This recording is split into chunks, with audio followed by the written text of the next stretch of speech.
Hello, friends. Hi, hello. This is Marina Shepelsky coming to you live from New York and New Jersey, where my office is.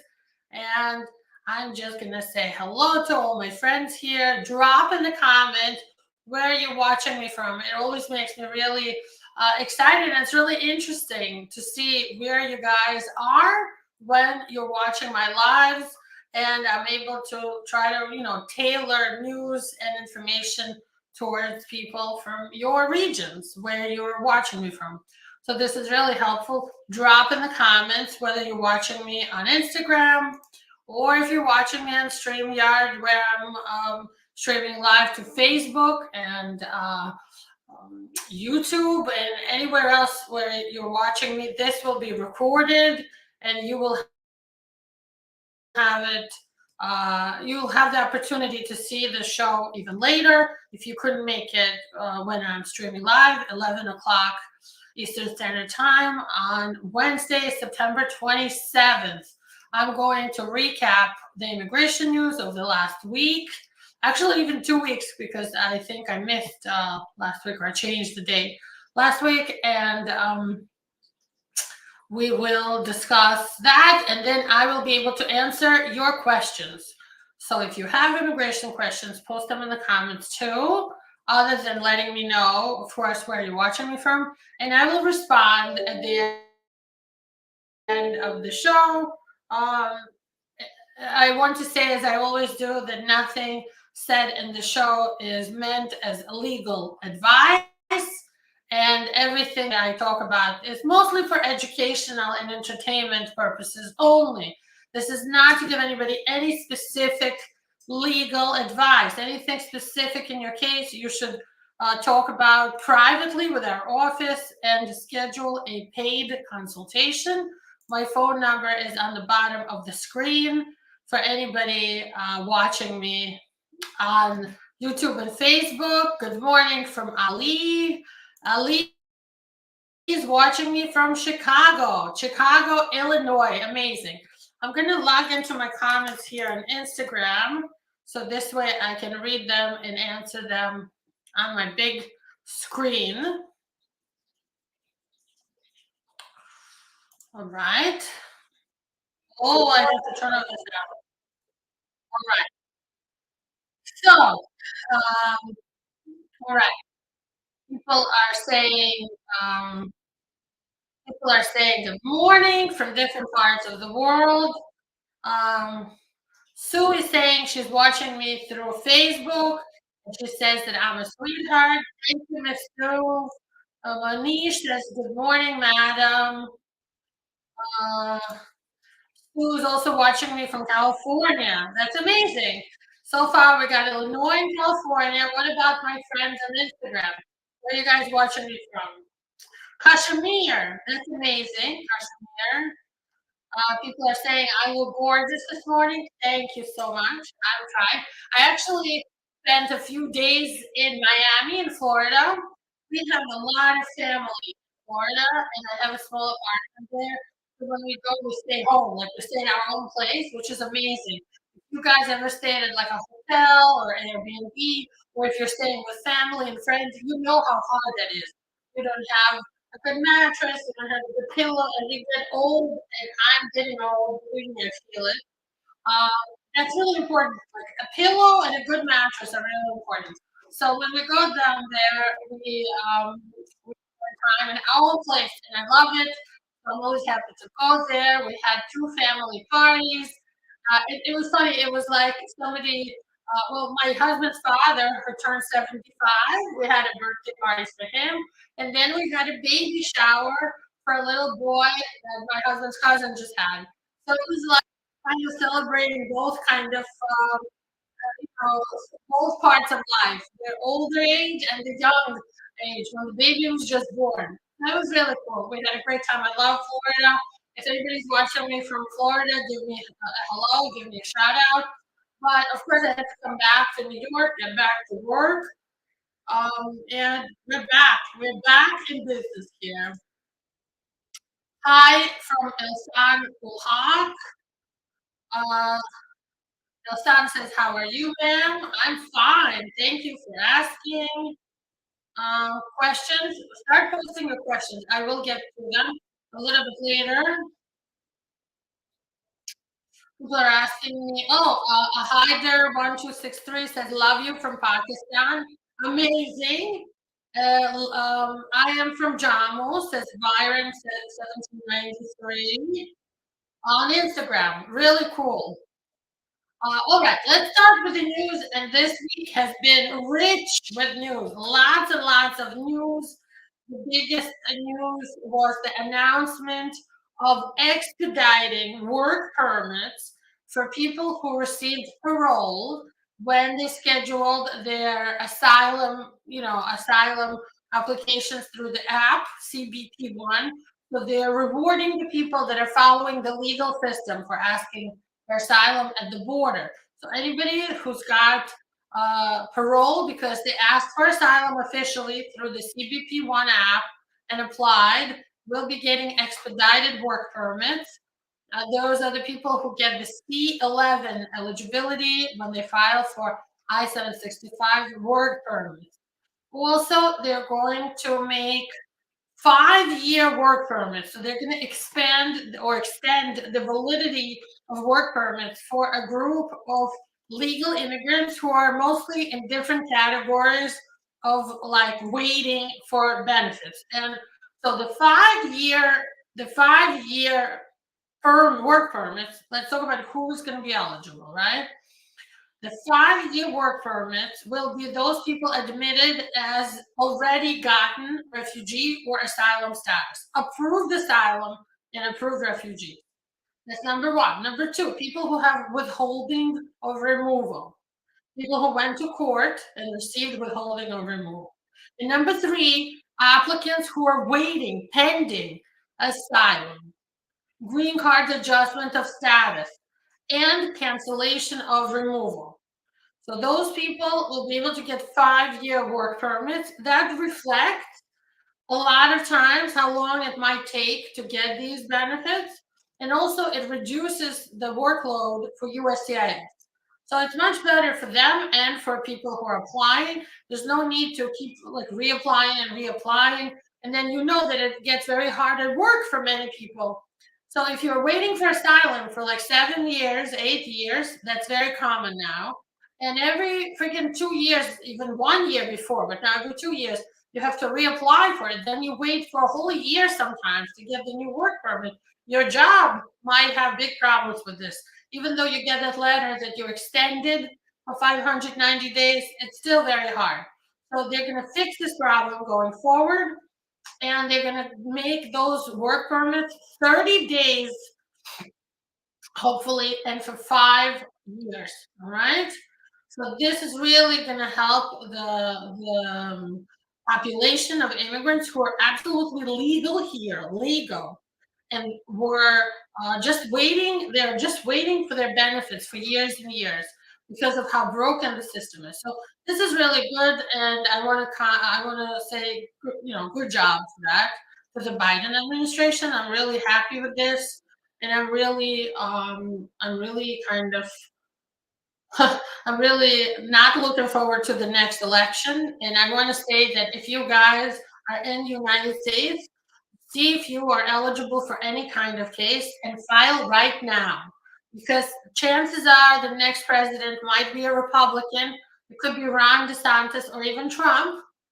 And if they are, all of these great things that USCIS, Department of Homeland Security under Biden is doing will probably be gone. So whatever you can file for, please file ASAP, as soon as possible, because that's really going to be important for, so that you can get in before the next administration comes.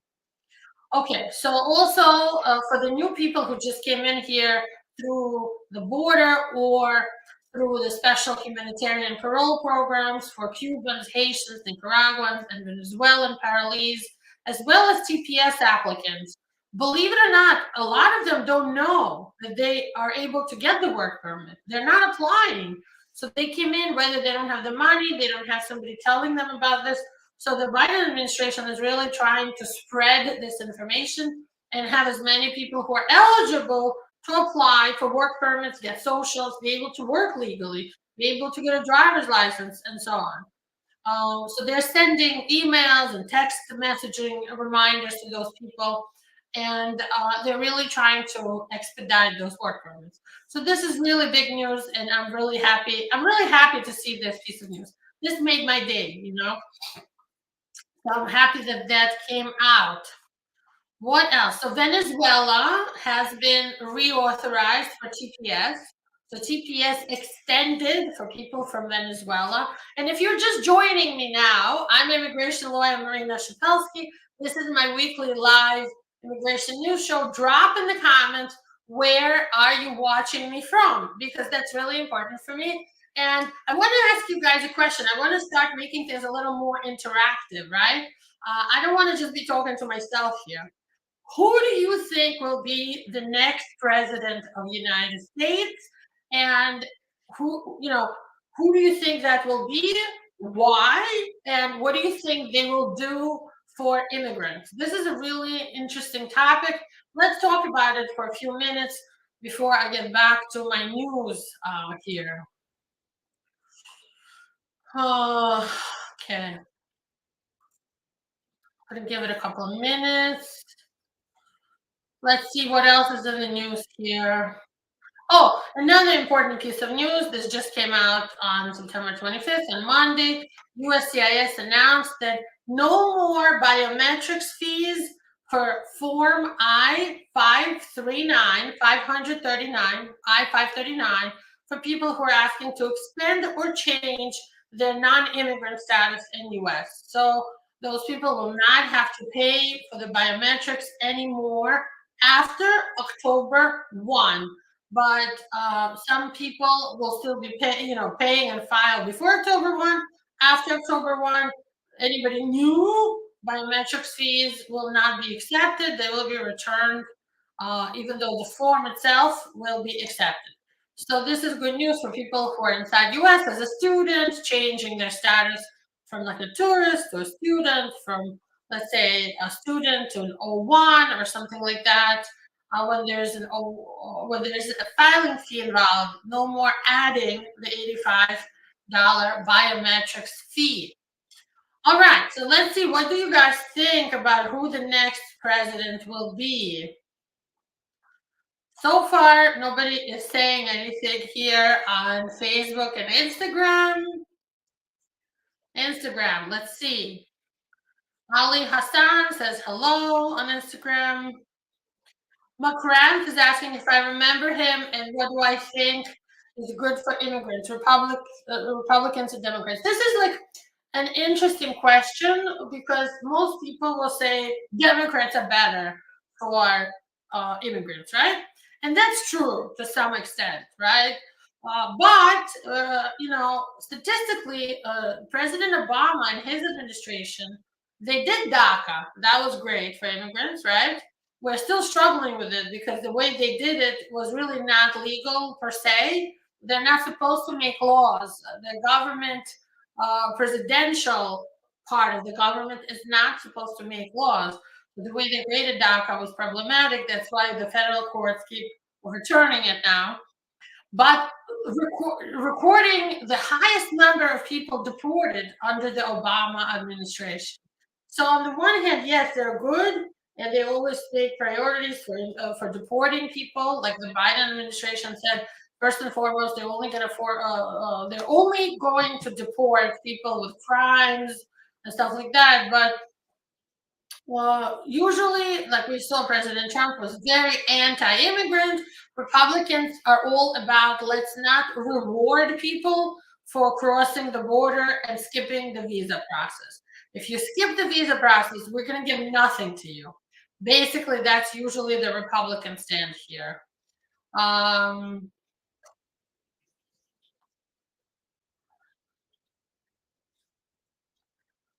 uh, Also, McCrant is asking if I can name some apps that are useful on the phone for asylum seekers and immigrants. Okay, let's start with you should sign, if you have a pending case, you should sign up for my USCIS account and add all of your cases to that. That's really going to be helpful. There's a couple of other apps that I would have to like take my phone and look for you guys that I wasn't prepared to talk about, but I do have some things that even I look at. Some are, well, I don't know if I'll be able to see. Hold on, let me see if I can Google them. Apps for immigrants. If you're applying for asylum, you definitely should get CBP1 app. That's really great. Um, let's see.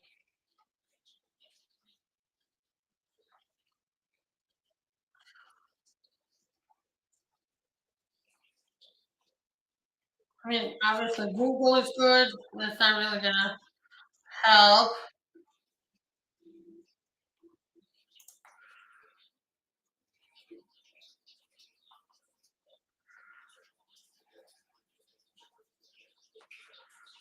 I like Boundless Immigration app. They have very good news coverage. Boundless talks about the news in immigration.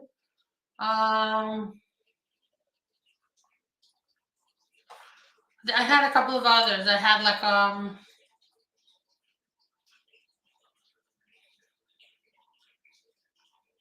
have a couple of others on my phone that I'm currently using. My phone, I'm using my phone for the Instagram streaming, and I can't look on it, but I have a couple of really cool apps on my phone. I will tell you, you know what? I'm gonna post about them as a separate post. All right, that's what I'm gonna do. I can't answer your question right this minute, but I do have some good apps that I recommend. Um, People are asking if there's any updates. If there's any, so Ali Ikram is asking if there's any update about undocumented immigration reform. So far, no update. No update. Who do you think, you guys, will be the next president of the United States? Just take a guess. You know the people are running. We got Biden. We got Ron DeSantis from Florida, terrible Republican candidate who already made Florida life for immigrants terrible. Um, we got Trump. We'll see, but Trump is being criminally indicted from several fronts, so I don't know if that's going to happen. And we have President Biden, of course, who wants to run again. Who do you think will win the next election? Those are who, the people I named are like the top runners. So who do you think will win? Let's make this interesting. Okay. McCrath wants to know, are deported Canada or deported people permanently banned from getting into US? It depends. Usually they're banned for 10 years. So if somebody was deported, they're banned for 10 years, but some people with like crimes usually will never come back. All right. So I'm going to start answering your questions, and then we'll still be talking about who do we think will be the next president of the United States. But I want to hear from you. I'm not so interested in my opinion. I want to hear your opinion. Uh, Nikkei Chamber says, "Hi, I'm an F3 category, and I got a divorce. So this is a family category. F3 is married with children of U.S. citizens. I got a divorce. Um, my priority date is August 17, 2020. I'm from Jamaica. What's going to happen to me, please?" So this is what I do, Nikkei. I go to the current visa bulletin, and by the way, the October visa bulletin is already out. So let's go there. I'm gonna also share my screen for people who are watching me on YouTube and Facebook, okay? So I'm going to go to the Google app, and then I'm gonna find the current visa bulletin, and I will open October 2023. And we're going to go to see. So if you are no longer F3, you're not married, you're jumping to F1. F1. And F1 The F1, they're going to be working on January 2015 right now. So I would say you filed in 2020, you still have to wait around 5 more years. You're in a different category now, and you might want to just send a copy of your divorce to USCIS just to have them add that to your file and update your category. Because if you don't give it to them, they will not know that you're divorced by themselves. They will not guess it. You have to send them your divorce with a letter and say, guys, I'm no longer F3, I'm now F1, Annika. All right? Good luck to you with that. Anybody have any ideas who the next president will be? Baba Traore says, hi, can you cross the border with a removal order to get back inside US? Well, some people illegally are doing it. They're illegally at night crossing borders, swimming across rivers, but legally, probably they will not let you in. Manish has a question. He says, in my VAWA case, I got my work permit and travel documents. What happens next is my wife blackmailed me. She wants to be divorced now. She'll do anything else. You can get divorced, Manish. You don't have to wait to get approved for VAWA with the divorce. If your wife wants to divorce you, file for divorce. And the best situation for you would be if you are in New York or New Jersey or other states that have cruelty or abuse-based divorces, like your reason for divorce is abuse, right? New York and New Jersey have that. File for divorce based on the abuse, based on the cruelty. And that would really be helpful to your case. You don't have to keep being married to the abusive wife. You can get divorced now since you filed for VAWA. Warhard wants to know, hi, are there difficulties to get a driver's license having TPS? How long will it take? There's no difficulties getting a driver's license. TPS is a really good legal status. It's like temporary asylum. You shouldn't have any problems. It will take you as long as it takes everyone else, no longer than everyone else. DTPK wants to know, hi, how to know when my work permit expires since they extended them?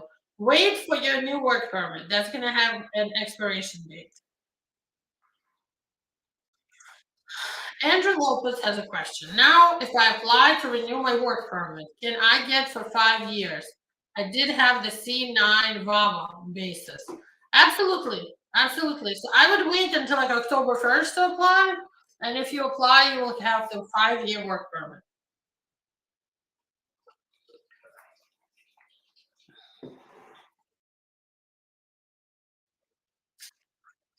All right. So let's move on. What do I have on Instagram here? McCraft wants to know, what is my role as an immigration lawyer in speeding up the process of asylum or getting green cards for H-1B candidates? So asylum and green cards for H-1B is two completely different things, right? Asylum is very difficult to speed up, I'll be honest with you. What I'm doing as an immigration lawyer is people who've been waiting for asylum more than 5 years, we're filing writs of mandamus. A writ of mandamus is a legal federal court lawsuit against the government for making you wait more than reasonable. And 5 years is usually considered reasonable to wait for asylum. So that's what we're doing to expedite. H-1B green cards. So I assume you were asking for perm or EB3 green cards. Also, not much we can do to expedite. You have to wait for the visa number to be current or the date you filed to be current. Good morning, Ms. Shepelsky, says Anthony Sennett. Thank you all for, as always, I had my biometrics taken 2 weeks ago. Please, how long will it take to hear back from them on R1? So I-360,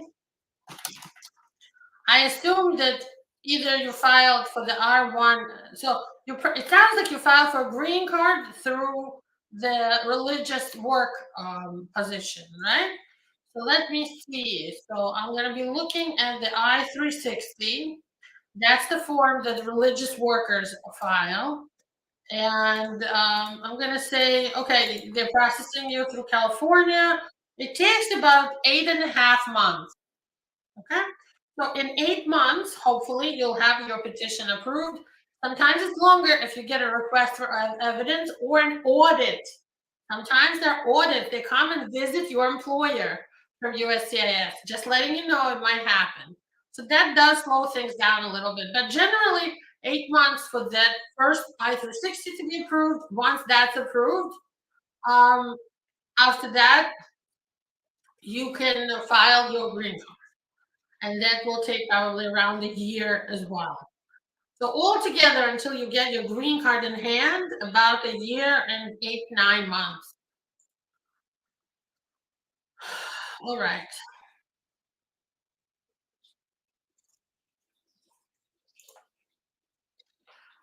Ali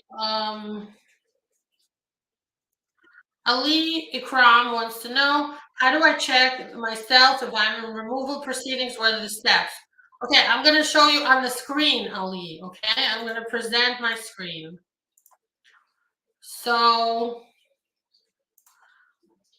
you go to Google right here and you type in automated court, automated immigration court system. Automated immigration court system. Right here, you will see a link that says Department of Justice Automated Case Information. You click on that, and it gives you have to click I accept, and it gives you a place to type in your alien number. When you type that in, you will see your name and the court date if you are in removal proceedings. If you're not, nothing will appear. And this is the link. I'm also going to post it in the comments. Ali, I'm going to post it in the comments below. This is the link. You save it. You can use to check your immigration court status. And I'm posting the same link on Instagram. Okay. All right. Rawa Khan on Instagram has a question. They say, I want to apply for visiting visa. I want to see your beautiful country. Thank you. Currently, I'm a student right now. What are my chances of getting a visit visa in your country? Not great. I'm going to tell you right now. If you're a young single student, you don't have like a great job, career, property, they might not give you a visitor visa, saying to you that you will never return back to your country. Lots of people get like a visitor's visa and they never go back to their country, unfortunately. Oh, Anthony says he's got the I-360 approved already. Oh, Anthony, okay. I got it. So Anthony, for you, I'm going to check I-485. So that's how long you have to wait. I-485 based on um,